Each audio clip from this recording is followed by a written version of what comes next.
élevé au-dessus de tout nom. Shalom bien-aimés, moi c'est Lola. Je viens vous partager un témoignage d'un événement qui s'est passé dans ma vie par rapport à mon enfant.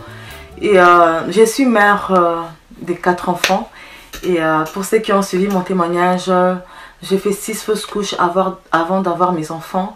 Et ça m'a pris près de 7 ans avant de tenir un enfant dans mes bras, que je rends gloire et honneur à Dieu à chaque jour de ma vie. Aujourd'hui, les témoignages que je viens vous partager, c'est par rapport à mon 3e enfant, mon fils. Et quand je suis tombée enceinte, la grossesse s'est très bien déroulée. Tout s'est passé merveilleusement bien.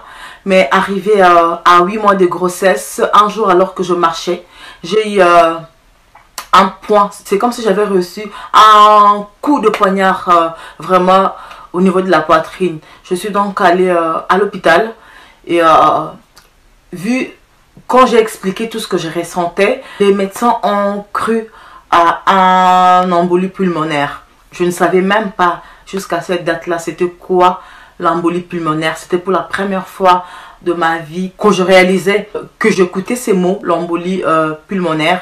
Alors j'étais à l'hôpital La Salle. On m'a transféré à Saint-Luc, vu que l'hôpital La Salle, il n'y avait pas tous les matériels nécessaires pour me prendre en charge. Alors l'ambulance est venue me chercher. On m'a amené à l'hôpital Saint-Luc. Là, on a refait tous les examens que j'avais fait à l'hôpital La Salle. On a fait les scanners pour mes jambes, pour mon cœur. Et après, on m'a fait rentrer... c'est une machine là que tu rentres complètement dedans. Il y a un autre que tu as assis, que ça tourne autour de toi. Et tous les médecins vraiment étaient inquiets. Et vu que la douleur était là, j'avais du mal à respirer, j'avais du mal à faire de mouvements.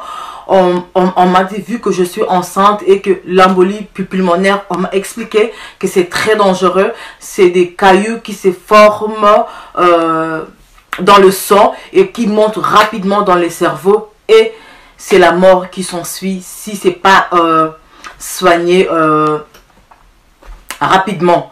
Quand j'entends ça et dans mon cœur, ce qui était curieux, d'habitude, quand il y a des situations négatives comme ça, ce genre d'informations, en tant qu'un être humain, on panique. Mais ce qui était étrange, c'est que quand on me parlait, je ne paniquais pas. Donc tout le temps où j'étais à l'hôpital, depuis 9 h le matin, jusqu'on était déjà rendu le soir pour arriver le lendemain. Et mon cœur louait le Seigneur. J'étais vraiment dans l'atmosphère de l'adoration. Je faisais que louer le Seigneur, pas avec ma bouche le son qui sort, mais dans mon cœur je faisais que louer, je faisais que adorer, je faisais que prier pour élever le Seigneur. J'étais seule, mes enfants étaient à la garderie, mon mari n'était pas là.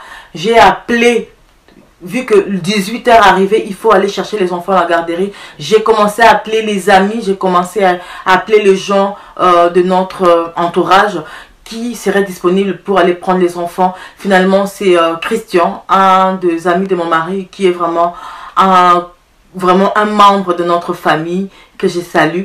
Il est parti, il a quitté chez lui très loin, il est allé chercher les enfants, il les a amenés à la maison. Moi, j'étais à l'hôpital, mon mari n'était pas là pour le travail. Alors, Christian, avec sa femme Linda, ils ont gardé les enfants pendant 2 jours. 2 jours où j'étais à l'hôpital, ils ont gardé les enfants chez eux à la maison. Finalement, à l'hôpital, le médecin me dit, en tout cas, il faut commencer, on ne va pas attendre les résultats de tous les examens que tu as fait. Il faut tout de suite commencer avec le traitement. Enfin, les traitements, c'est qu'on te donne des piqûres avec un médicament qui va éclaircir le sang. Et éclaircir le sang, il m'a expliqué c'est que les dangers et que ce qui arrive, c'est que les gens puissent perdre du sang. Et pour une femme enceinte, c'est encore très dangereux. Ce qui survient après ce traitement-là, c'est que après l'accouchement, il y a un risque très élevé de l'hémorragie. Mais malgré que le médecin me dit ça, ce qui est encore étrange, et même moi-même quand je m'en sois en tant qu'être humain et méconnaissant, je ne paniquais toujours pas parce que j'étais toujours en train d'adorer le Seigneur. J'étais seule, mon mari n'était pas là, mes enfants étaient chez notre ami Christian et sa femme Linda. Et moi, dans mon cœur, tout le long où je suis restée à l'hôpital, j'étais toujours en train d'adorer le Seigneur. Je ne priais pas, je ne demandais rien à Dieu d'intervenir dans ma situation, de me guérir, mais mon cœur avait toujours l'attitude de l'adoration. Je faisais que louer le Seigneur par rapport à ma vie. Je ne louais pas le Seigneur par rapport à ma vie. Non, je louais le Seigneur par rapport à ce qu'il est. J'ai loué le Seigneur. Je faisais que louer le Seigneur et je ne comprenais pas pourquoi je louais le Seigneur. Et après, je crois, le lendemain, on me dit alors que après tous les examens, tout est négatif. Alléluia, gloire à Dieu. Alors, vous comprenez pourquoi le Saint-Esprit m'avait amené dans l'atmosphère de la louange et de l'adoration. J'avais tous les symptômes, j'avais tout. Même ce que je ressentais et même physiquement, quand les médecins venaient me voir chaque fois, j'avais tout qui montrait qu'il y a l'embolie pulmonaire. Mais quand on fait les examens, on réalise qu'il n'y a rien, tout était négatif. Mais on m'a quand même gardé à l'observation vu que j'avais reçu les traitements qui éclaircissent le sang et que je suis enceinte. Il y a beaucoup de risques de l'hémorragie. Ils m'ont gardé là au cas où, parce que j'avais des mini-contractions. J'étais à 36 semaines de grossesse. J'avais des mini-contractions. On m'a dit, on va me garder encore au cas où les contractions augmentaient, que ça serait l'accouchement. Il faut que j'accouche vraiment à l'hôpital avec des médecins pour intervenir rapidement parce qu'il y a un risque très élevé de l'hémorragie. Alors, on m'a gardé une journée de plus et les contractions, ça s'est arrêté. Et vu que ça s'est arrêté, on m'a dit de rentrer à la maison, mais une fois que j'aurai des contractions, même si c'est pas majeur, même si c'est pas intense, que je revienne tout de suite à l'hôpital. Même sans appeler que je revienne parce que je suis déjà sur mon nom. On a déjà averti l'hôpital qu'il y a un risque élevé de l'hémorragie. Gloire à Dieu, je n'ai même pas accouché la semaine d'après. Je suis restée encore environ 2 semaines. J'ai atteint 38 semaines de grossesse que là, je m'assois. Mon mari était au travail, j'étais seule avec mes 2 enfants. Et là, je commence à avoir mal au dos depuis environ 10 heures. C'était un dimanche. Je n'avais pas pu aller à l'église avec les enfants. Je suis restée à la maison. J'avais mal au dos toute la journée. Et arrivé vers 13 heures, je suis allée aux toilettes. Quand je veux seulement me lever, comme ça, pouf, j'entends comme un éclatement de ballon. J'ai commencé à perdre les os. Et j'appelle mon mari. Je dis, j'ai perdu les os, il faut qu'on aille à l'hôpital. Il arrête le travail, il me dit, j'arrive. J'avais déjà préparé ma petite valise pour la maternité, pour l'accouchement. J'ai appelé mon mari en premier. Il m'a dit, j'arrive, j'arrête le travail. J'appelle l'hôpital pour avertir que non, je viens de perdre les os, je suis en train d'arriver. Et 15 minutes après, mon mari avait vraiment fait vite. Il a quitté le centre-ville pour venir là où on habite. En 15 minutes, il était à la maison. On prend les enfants, je monte dans la voiture. On commence à rouler. 5 minutes qu'on commence à rouler, je sens la tête de l'enfant commence à sortir. Oh my God. L'enfant commence à sortir. Je dis à mon mari, là, l'enfant est en train de sortir. Donc, je sens le besoin d'ouvrir mes jambes pour laisser l'enfant sortir. Et mon mari, pendant qu'il est en train de conduire, appelle le 911. On a dit, il dit, nous sommes en train d'aller à l'hôpital Saint-Luc et elle me dit que l'enfant commence à sortir. La police lui dit, ne t'arrête pas, roule le plus vite que tu pourrais arriver. Oui, la police nous a accordé le privilège de rouler vite. Et c'était vraiment, je veux dire, c'était vraiment la grâce de Dieu. Et qu'on sait, nous tous, qu'on appelle l'ambulance, la police, ils n'arrivent pas tout de suite. Mais cette journée-là, Dieu avait tout organisé. 5 minutes était vraiment beaucoup. À peine quelques minutes ou 2 ou 3 minutes maximum, la police était là. On s'est arrêté. À peine on a arrêté la voiture, la police on était sur l'autoroute 15. Pour ceux qui connaissent Montréal, la police a bloqué la route tout de suite parce qu'il y avait 2 voitures de police qui sont arrivées en même temps. Ils ont bloqué l'autoroute d'un côté Et on était là, à peine on bloquait l'autoroute, les policiers voulaient me prendre pour m'amener dans leur voiture pour aller vite en attendant que l'ambulance arrive parce que l'ambulance n'était pas encore arrivée. À peine on veut me faire descendre de la voiture, l'ambulance est arrivée en même temps que les pompiers. Alors nous avons vraiment un dimanche à 14 h à Montréal, nous avons bloqué l'autoroute 15 à la hauteur de la Vérandrie. Et je suis rentrée dans l'ambulance, on m'a installée, l'ambulancier veut vérifier l'état de mon col avant de décoller. Quand il vérifie, il voit la tête de l'enfant est là. L'ambulancier signale la police et les pompiers que, en tout cas, elle va accoucher sur l'autoroute. N'oubliez pas que on m'avait dit, il faut que j'accouche à l'hôpital parce qu'il y a un risque très élevé de l'hémorragie. Mais l'enfant est en train de sortir dans l'ambulance. Alors, ça n'a pas pris beaucoup de minutes, j'avais accouché. Et c'était très rapide. L'enfant est sorti au bout de 10 minutes ou 15 minutes maximum. J'avais dans l'ambulance, mon mari était resté dans la voiture avec les enfants parce que les enfants pleuraient. La police était là pour un peu les distraire. J'étais dans l'ambulance avec l'ambulancier qui me faisait accoucher, c'était un homme. 2 jeunes pompiers pour moi.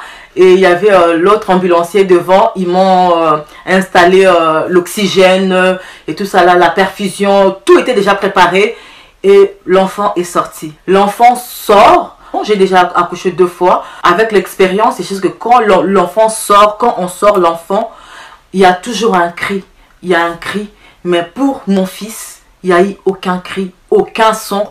Et là, ce qui s'est passé, que quand l'enfant est sorti, vu que l'enfant était inerte, les 2 ambulanciers qui étaient à côté de moi, à gauche et à droite, ont paniqué. Et j'ai vu dans leurs yeux qu'il y avait un panique. L'ambulancier qui était devant pour me faire accoucher, qui a pris l'enfant, n'a rien dit.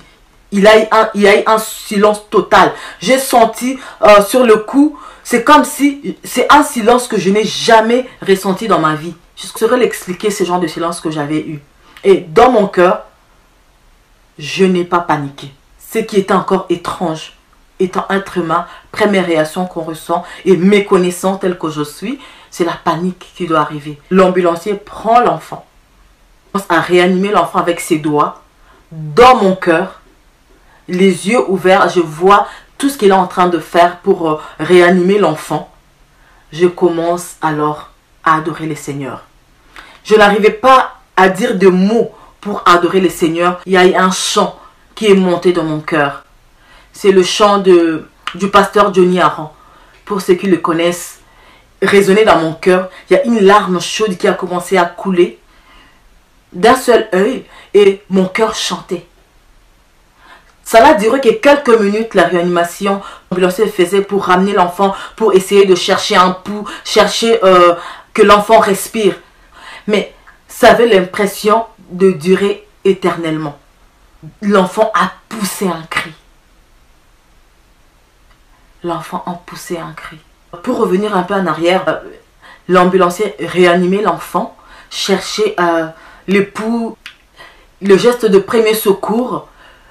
Un ambulancier est sorti. Quand il sort, abattu, triste, il ne dit rien à mon mari. Il avance vers le policier. Il dit, l'enfant ne respire pas. Mon mari voit juste de gestes de loin. Il panique, il dit, qu'est-ce qui se passe là-bas? Il veut savoir qu'est-ce qui se passe là. Et quand l'enfant respire, on me donne l'enfant. Félicitations madame.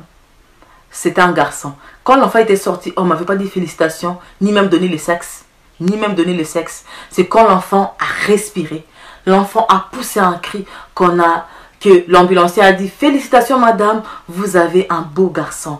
Il a déposé l'enfant sur moi. Et moi, je continue à chanter cette même chanson du pasteur Johnny Aran. Et l'autre ambulancier est sorti alors, oui, c'est un garçon. Alors, les policiers, les ambulanciers, tous ceux qui étaient là, dehors, en train d'entendre, ont commencé de moment, félicitations, c'est un garçon. Les plans CETA est sorti. Je suis toujours dans l'ambulance. Malgré le risque de l'hémorragie. Nous avons roulé encore 15 longues minutes avant d'arriver à l'hôpital. Dans mon cœur, pendant ce temps, je faisais que louer les seigneurs avec ce chant.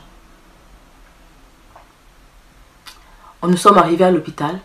Quand on arrive à l'hôpital, tous les médecins qui m'ont accueilli ont paniqué. Ils étaient sûrs que j'étais en train de mourir. Quand ils rentrent dans la salle, ils trouvent que je suis en forme. Parce que la première des choses qu'ils ont fait, donc avant que j'arrive à l'hôpital, ils avaient déjà préparé une piqûre, un traitement contre l'hémorragie. Quand on m'installe dans la chambre, l'infirmier vient à la seconde pour me donner une piqûre contre l'hémorragie. Et on fait tout de suite l'examen. On voit que mon sang avait vraiment beaucoup baissé. Mais j'étais en forme. J'aimerais dire à quelqu'un, par ce témoignage, qui est face à une situation compliquée de santé, de la maladie. Les examens médicaux ont vraiment confirmé que telle ou autre maladie est là et que le danger qui est en cours et que par ce témoignage, tu puisses réaliser qu'il y a un Dieu au ciel, le Tout-Puissant. Jésus est mort à la croix pour nous. Que par ses maîtres sœurs, nous sommes guéris.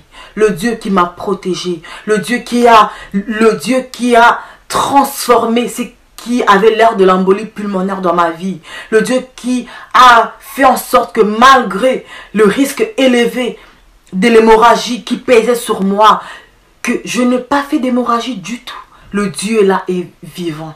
Le Dieu là peut faire quelque chose dans ta vie. Le Dieu là est capable de guérir du sida. Il est capable de guérir du cancer. Le Dieu là est capable de guérir de toute autre maladie, de diabète, Le Dieu là est capable de restaurer les poumons pourris. Le Dieu est capable de ramener à la vie un enfant qui est né comme mon fils sans respirer. Quand on arrive à l'hôpital, on réalise que mon fils s'est noyé à l'accouchement avec le liquide amniotique. L'enfant s'étouffait. L'enfant n'arrivait pas à respirer. Nous sommes restés 4 jours avec mon fils à l'hôpital, avec des sondes partout pour tirer tout l'eau qui était en lui. J'ai suivi l'histoire d'un papa qui son fils est mort comme ça. L'enfant est sorti, l'enfant ne respirait pas comme mon fils, inerte, comme mort. Quelques minutes après, son enfant était mort. Mais Dieu m'a fait grâce. Pour la même situation, mon fils n'était pas mort. Mon fils est en vie. Aujourd'hui, il a 3 ans. Il est en bonne santé. Il respire très bien. Nous sommes restés 4 jours à l'hôpital. Les sondes dans la bouche, les sondes dans le nez, en train d'aspirer l'eau chez l'enfant. En tant que mère, je vois cela d'un tout petit enfant d'à peine 3 kilos. Mais dans mon cœur, il y avait toujours ces chants. Pour toi qui traverses les moments difficiles, pour toi qui es malade à l'hôpital, pour toi qui tu es sous appareil respiratoire, que tout ce qui t'environne te montre déjà le chemin de la mort, mais que le Dieu des exceptions peut faire l'exception pour toi. Le Dieu qui nous a épargné, moi de l'hémorragie, mon fils de la mort, en même temps, ce Dieu-là peut faire quelque chose pour toi. Alors je vais te partager ces chants que Dieu a déposés dans mon cœur. Malgré que je n'avais pas la force de prier, je n'avais pas l'énergie de faire certaines prières que, en tant qu'enfant de Dieu, nous avons l'habitude de faire durant les moments difficiles. Mais il y avait ce chant qui résonnait dans mon cœur. Alléluia.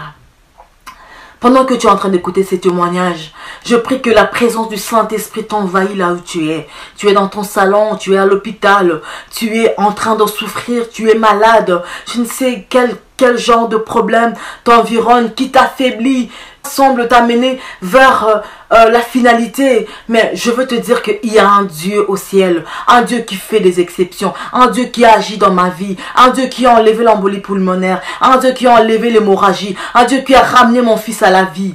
Ce Dieu-là est le même. Ce Dieu-là n'a pas changé. Ce Dieu-là est vivant. Il peut encore agir pour toi. Ce qu'il a fait pour moi, je ne suis pas meilleur. Je n'ai rien de spécial. Mais c'est juste la grâce de Dieu. Par le maître sûr de Jésus, nous sommes guéris. Alléluia. Je vais te partager ce chant qui m'a amené à recevoir mon miracle. Ce chant qui m'a conduit à vivre la manifestation de la puissance de Dieu dans ma vie ainsi que dans la vie de mon fils. Alléluia.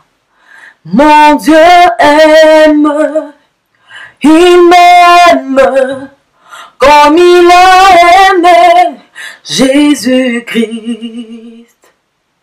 Mon Dieu aime, il m'aime comme il a aimé Jésus-Christ.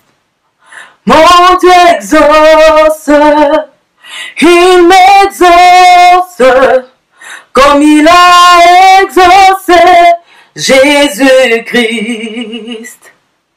Mon Dieu exauce, il m'exauce comme il a exaucé Jésus-Christ. C'est le même amour, même esprit, même Père. Moi et Jésus, c'est le même amour, même esprit, oh, même Père. Moi et Jésus, c'est le même amour, même esprit, même Père. Moi et Jésus. Pendant que tu écoutes ces témoignages, chante ces chants avec moi. C'est tellement court. Répète seulement que mon Dieu m'aime. Mon Dieu aime comme il a aimé Jésus-Christ. Mon Dieu écoute comme il a écouté Jésus-Christ. Mon Dieu exauce comme il a exaucé Jésus-Christ. C'est le même amour qu'il a déposé sur Jésus qu'il est sur nous. C'est le même amour. C'est le même esprit qui a agi en Jésus, qui a ressuscité Jésus d'entre les morts. C'est le même esprit que nous avons reçu le jour de la Pentecôte. C'est le même esprit que nous avons reçu en recevant Jésus comme Seigneur et Sauveur. Nous recevons le même esprit. Même amour, même esprit, même Père, moi Jésus. Même amour, même esprit, même Père, moi et Jésus. Mon Dieu écoute, il m'écoute comme il a écouté Jésus-Christ. Mon Dieu exauce, il m'exauce comme il a exaucé Jésus-Christ. C'est le même amour, même esprit, oh, même Père. Moi et Jésus, je le déclare, même amour, je le déclare, même esprit, oh, même Père. Moi et Jésus, je le déclare, même amour, même esprit, même Père. Moi et Jésus, même Père. Moi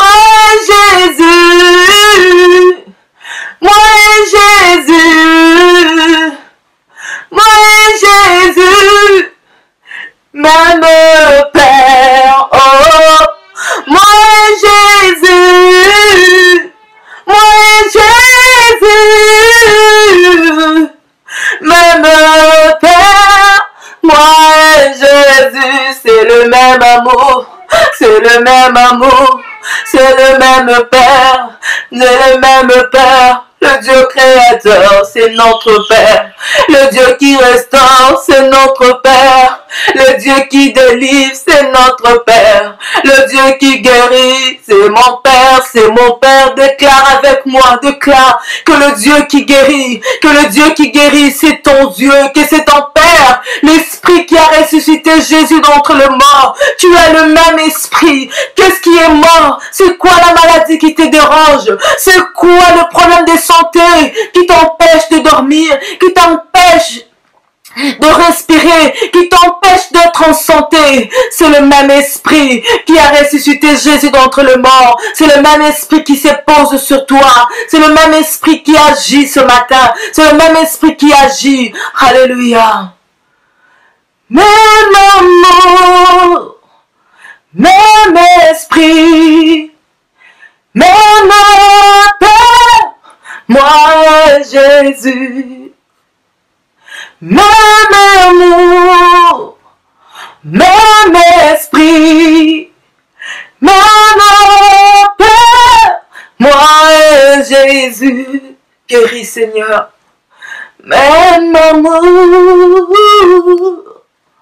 même esprit, même Père, moi et Jésus. Soyez bénis par ces témoignages et déclare la guérison par rapport à ta vie, par rapport à la vie de ton frère, de ta soeur, de ta mère, de ton père, d'un bien-aimé qui est souffrant. Le Dieu qui agit hier, il est vivant. Nous élevons un Dieu.